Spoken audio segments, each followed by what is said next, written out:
Western civilization come from? Now, what do we mean by Western civilization? In the present world, the ability to build skyscrapers or to take out a brain tumor and cure you with chemotherapy. Where did that system come from? Because it seems to me that whether you're in Japan or whether you're in Colombia or Africa, people are being globalized and westernized. They want to take that system and replicate it or clone it within their own countries. Now, we know the origins are supposedly classical, Greek and Roman. In those terms, we have kind of a model of what Western civilization was at its origins. It was Athens and Rome, and then it was enriched by Judaism and Christianity through Jerusalem. And that meant that roughly from around 700 BC, with the rise of the Greek city-state, to the end of the Roman Empire in the 5th century AD, we had about 1,200 years of a globalized Mediterranean culture that provided the legacy for what we enjoy today. We can define it in a variety of ways. Literary, it's Homer's Iliad and Odyssey around 700 and 650 BC, Hesiod's works and days, the great tragedians, Sophocles, Aeschylus, Euripides, the great historians, Thucydides and Herodotus, and this influence carries on to Rome, Virgil, Catullus, Livy, Tacitus, ending perhaps with St. Augustine. Philosophically, we know the pre-Socratics, Plato and Socrates, followed by Aristotle, the Epicureans, the Stoics, Neoplatonic thinkers that combined the classical legacy with Christianity. We can do it through religion, not just early Christianity, but a sophisticated Roman Catholic Church who uses philosophical tropes to explain faith and religion. All of that we know as modern Western civilization and the ancient origins of it. We can describe it, in other words. But where did it come from? We can go on a treasure hunt, as it were, in two different ways, time and space. Let's take the latter first.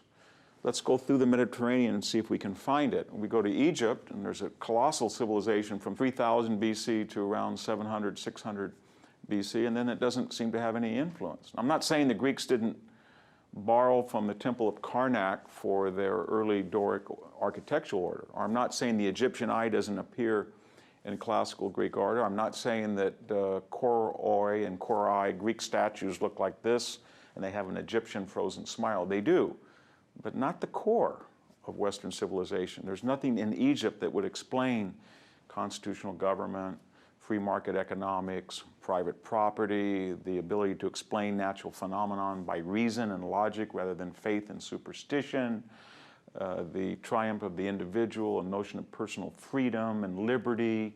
All of the menu of ancient and modern Western civilization has no pedigree in Egypt. By the same token, it doesn't have any in the Fertile Crescent or in Anatolia. There are law codes, Hammurabi's law code, but it's an edict. It's not something that was adjudicated as in the Athenian assembly. So we look around and we don't find places outside of Greece where the Western menu began. Well, how about by date then? Because the Greek speakers were in the Balkans, southern Balkans, from about 700 BC onward. And our hunt can sort of focus on the first monumental civilization in Greece were the Mycenaeans.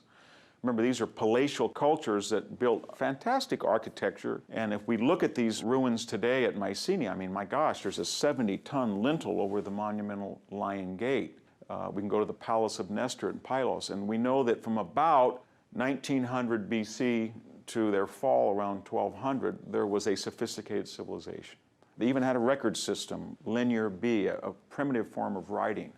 But the whole system collapses around 1150, 1175, 1200, whatever particular place we look at it, right around the time, a generation supposedly in the mythological tradition after the Trojan War. And what happens? There's sheer chaos. From 1150 to 800, we have the so-called Dark Ages of Greece.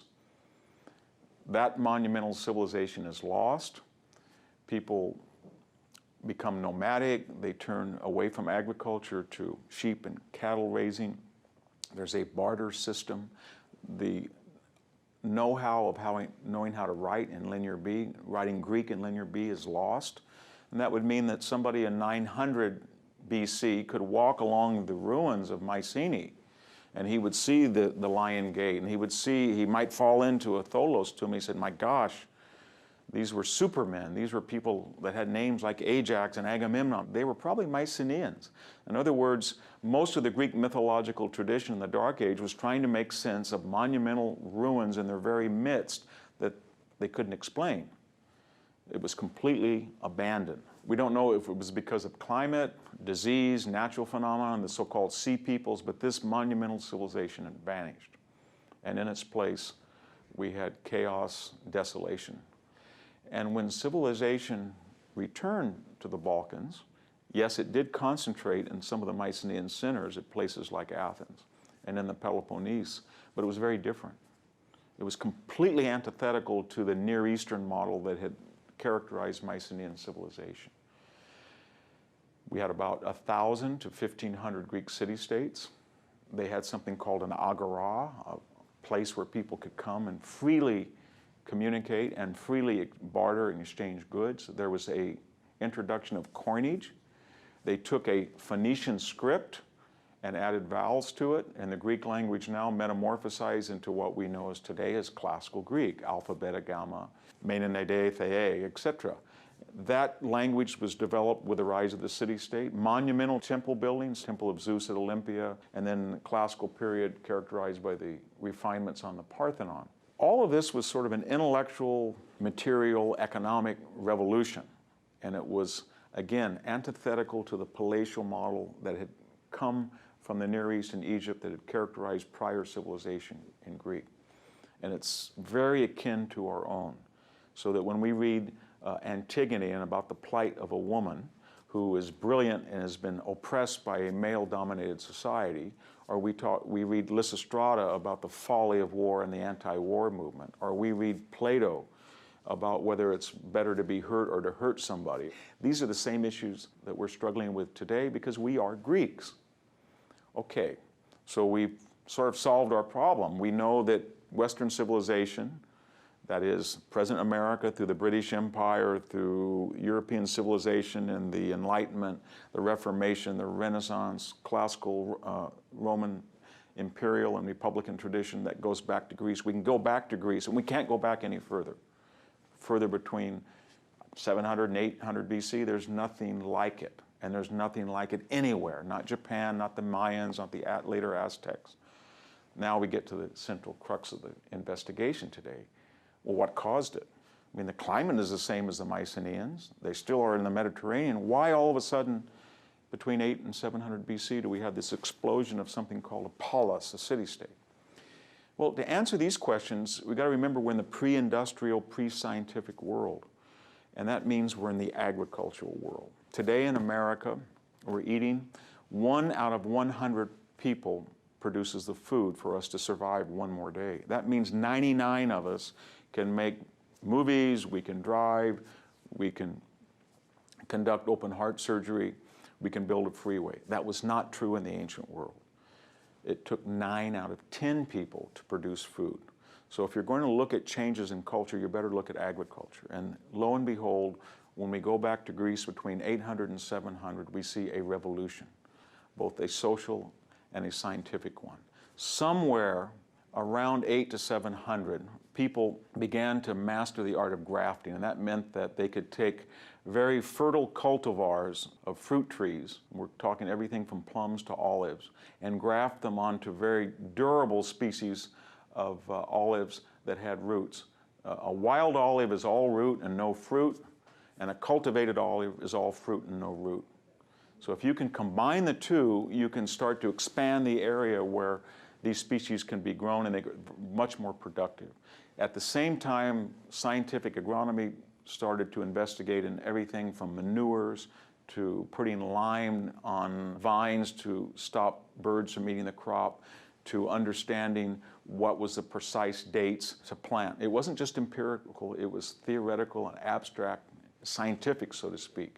And people started to gain the knowledge and how to master the Mediterranean triad of grapes, olive trees, and barley and wheat. What was it about these 3 species that the early Greeks mastered and allowed them to create a sophisticated society like no other in their past?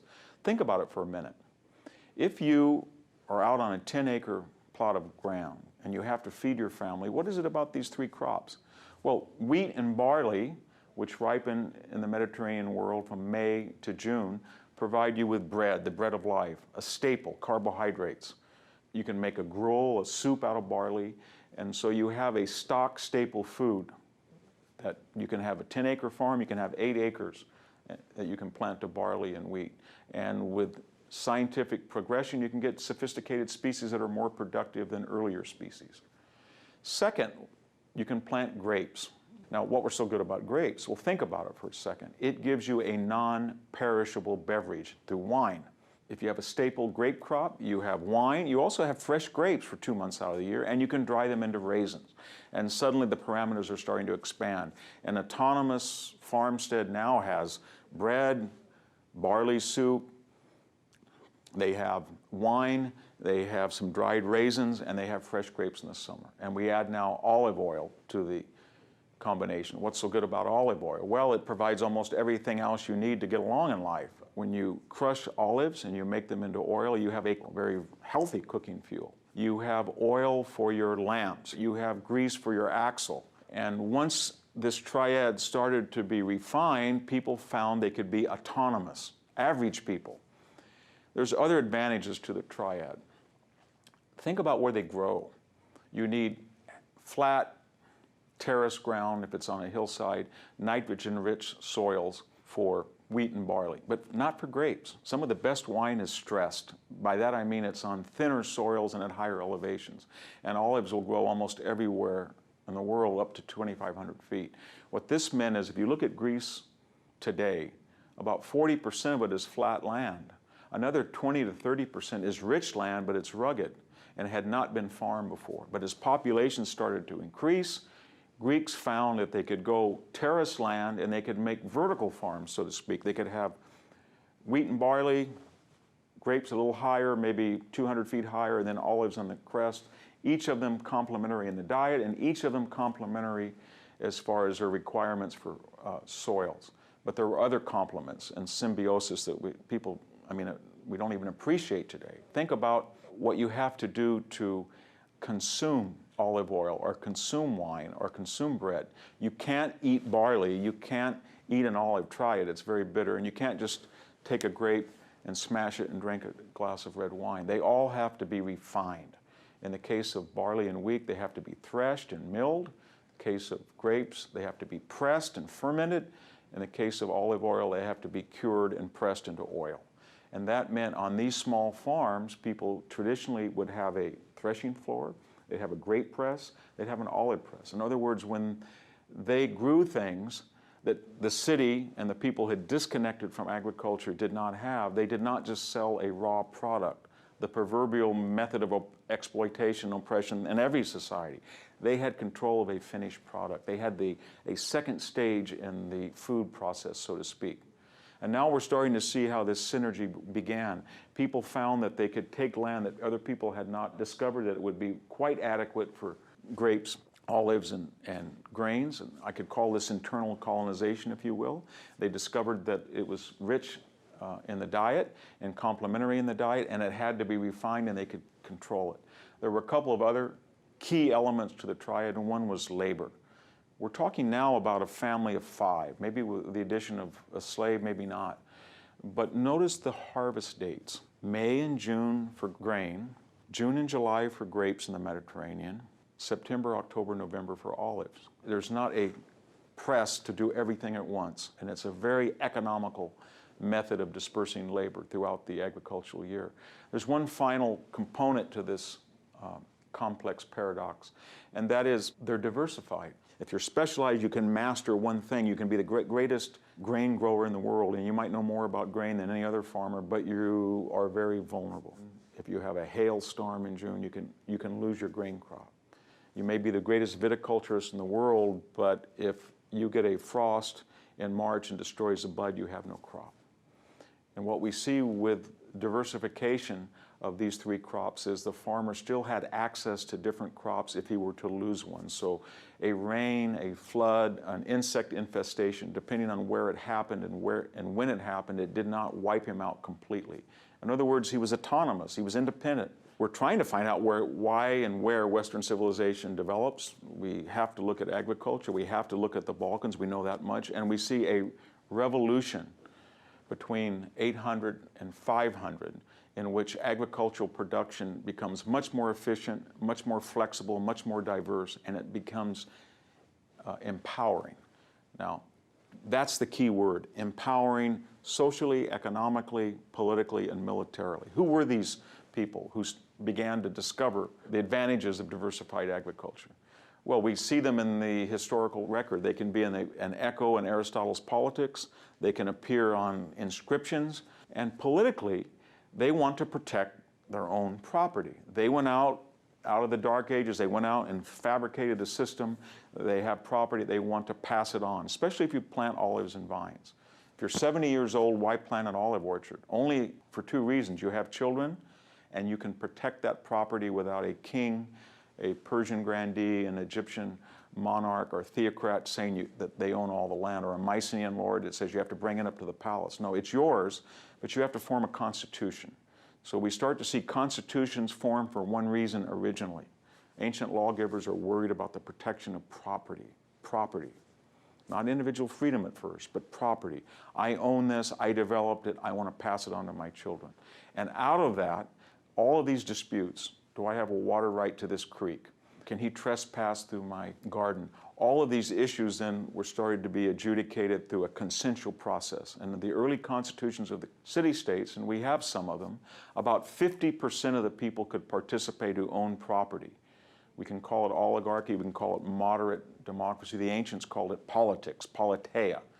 And it meant that there became a consensual process to harmonize all of these individual agendas. There was not a pyramidal society, which brings us to the element of sociology. One of the problems with Mycenaean or Egyptian or Hittite or Assyrian civilization or Persian civilization is you have a pyramid, a grand elite on top and a poor working or serf class on the bottom. There is no middle property owning citizen. There's no words in those vocabularies for it. Lo and behold, in the Greek vocabulary, we see the word polites, a citizen. He's not just a farmer, but he's a citizen. That means that he has certain rights and responsibilities to the state. The state is not somebody else's, it's his. If we were to look at an aerial view of Greece at this time, we start to see checkerboards. We can see it through aerial surveillance. We can see it through archaeological field work. We can see it in a variety of literary passages. And just as each man has one spot in the countryside, so he has the same corresponding spot in the council hall, the ecclesia. I vote, and I'm equal to someone else, just like I'm an independent farmer. So politically, this agrarian system, and this is the beginning of agrarian and the romance of whom? The small, middle farmer, the working man of the soil, so to speak, all the way from Hesiod to Thomas Jefferson, the bulwark of Western civilization.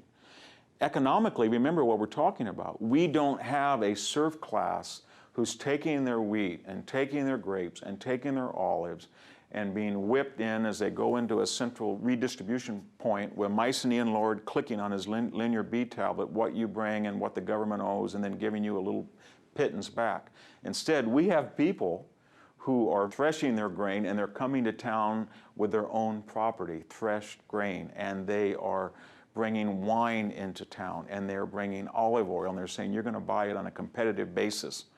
And out of that economic viability comes two very important concepts in Western civilization: autonomia, autonomy, and autarkia, self-sufficient. The ancient Greek citizen of the city-state prized the idea that he was going to be self-sufficient politically and self-sufficient economically. There's one last key essential to the equation, the military, because after all, in the ancient world, and perhaps the modern as well, 2 out of every 3 years people were fighting. When these small city-states had disputes with another one, usually over borders, they created a militia of what they called hoplites, men who owned soil and could bear their own arms and could afford to buy armor. They massed together in a phalanx, a dense formation of lance or spear-bearing soldiers. They had certain rules of engagement. They collided, and then the dispute over a few acres here and there between two city-states was over, and the men went back and were able to farm. In other words, they had a monopoly on the means of violence. And this is with the entire creation of civic militarism by an empowered middle class. Let me conclude. What we appreciate today as Western civilization came from somewhere. We know where it didn't come from. It didn't come from the North and South American continents. It didn't come from China. It didn't come from Egypt. It didn't even come from the Eastern Mediterranean. It came from Greece. But we know it did not come from Greece before 800 BC.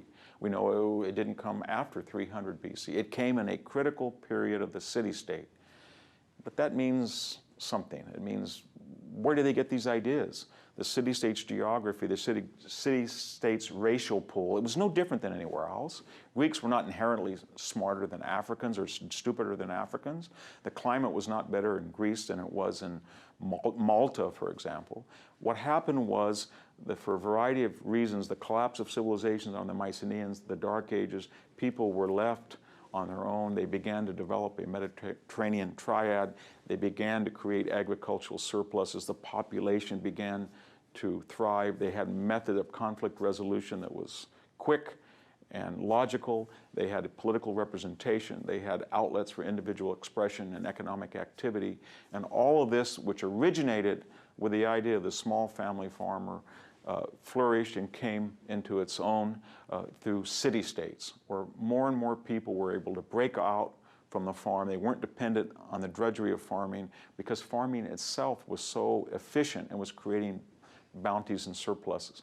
I'll leave us with a final paradox, and that is, if that's what we know were the creators, those forces were the creators of Western civilization, what made Western civilization crack up at the end of the Roman Empire, or maybe even today? It would have to be something like the opposite, that you have a system where people are not productive.